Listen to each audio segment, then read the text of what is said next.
See you அவங்க work பண்ணிட்டு இருந்த ப்ராஜெக்டை முடிக்கிறதுக்காக லேட் நைட் வரைக்கும் அவங்களோட செகண்ட் ஃப்ளோர் ரூமில் உட்காந்து அவங்க வேலையை பார்த்துட்டு இருந்தாங்க. மொத்த வீடும் அமைதியாக இருக்குது. ரேச்சலும் ஆல்ரெடி தூங்குறதுக்காக அவங்க ரூமுக்கு போயிட்டாங்க. அப்போ சியூக்கு ஒரு ஸ்ட்ரேஞ்சான நாய்ஸ் கேட்குது. ஆரம்பத்தில் அதை இக்னோர் பண்ணாலும் போக போக அந்த சத்தம் அதிகமாக கேட்க ஆரம்பிக்குது. அந்த சவுண்ட் யாரோ நகத்தை வச்சு உடன் டோரில் கீறுனா எப்படி இருக்குமோ அந்த மாதிரி கேட்டிருக்கு. அண்ட் இந்த வாட்டி அந்த சத்தம் அவங்க ரூம் டோருக்கு வெளியே இருந்து கேட்க ஆரம்பிக்குது. சியூ லேப்டாப்பை டைட்டாக பிடிச்சிக்கிறாங்க. அவங்களோட கை பயத்தில் உறைஞ்சி போகிற அளவுக்கு சில்லுன்னு ஆகுது. உடம்புல இருந்த அவங்களோட இருதயம் கீழே விழற அளவுக்கு அவங்க ஹார்ட் பீட் வேகமாக அடிக்குது. ரேச்சல், அது நீ தானே அப்படின்னு கேட்குறாங்க. ஆனால் எந்த ஒரு ரெஸ்பான்ஸும் வரலை. தைரியத்தை வர வச்சு அந்த கதவை வேகமாக திறந்தா அங்கே யாருமே இல்லை. அந்த கீறல் சத்தமும் நின்றுச்சு. என்ன நடக்குதுன்னு புரியாத சியூ பயத்தோட கையில் டார்ச் லைட்டை பிடிச்சிட்டு சுற்றி எல்லா இடத்தையும் பார்த்துக்கிட்டே பொறுமையாக படிக்கட்டில் இறங்கி இறங்கி கீழே போகிறாங்க. கீழே ஹாலில் ரேச்சல் தான் இருந்தா. ஆனால் அது ரேச்சல் தானா? ரேச்சல் சோஃபா மேலே சோஃபா மேலே நிற்கலை, குதிச்சுட்டு இருந்தாங்க. ஒரு குழந்த மாதிரி அந்த சோஃபாவோட குஷனில் கை கால் எதுவும் அசைக்காம குதிச்சுட்டு இருந்தாங்க. ஃபேஸில் எந்த ஒரு எக்ஸ்ப்ரெஷனும் இல்லை, பிளாங்காக இருந்துச்சு.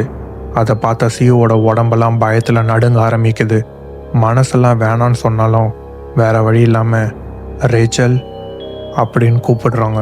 சோஃபாவில் குதிச்சுட்டு இருந்த ரேச்சல் குதிக்கிறத நிப்பாட்டிட்டு தலையை ஒரு சைடாக சாய்ச்சி ஸ்லோ மோஷனில் திரும்பி படிக்கட்டில் நின்றுட்டு இருந்த சியூவை பார்த்து ஸ்மைல் பண்ணுறாங்க.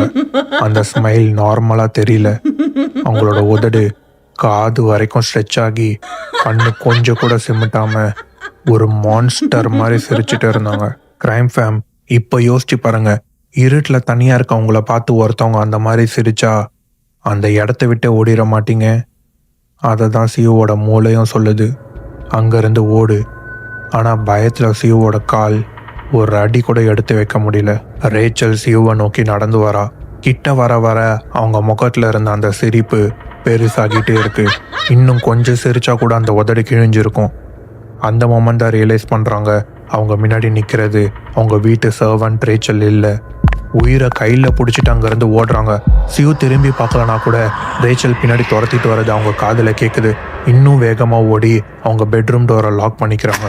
பெட்டு கடியில் சுருண்டு அன்னைக்கு நைட்டு கண்டிப்பாக எதுவும் நடக்க போகுதுன்னு பயந்துட்டு இருந்தப்போ அங்கே எதுவுமே நடக்கலை. மார்னிங் சன்லைட் ரூமில் வர வரைக்கும் அசையாமல் அந்த இடத்துல படுத்துட்டு இருந்தாங்க. வெடிஞ்சிருச்சுன்னு தெரிஞ்சாலும் அந்த ரூம் விட்டு வெளியே போக ரொம்ப பயந்தாங்க.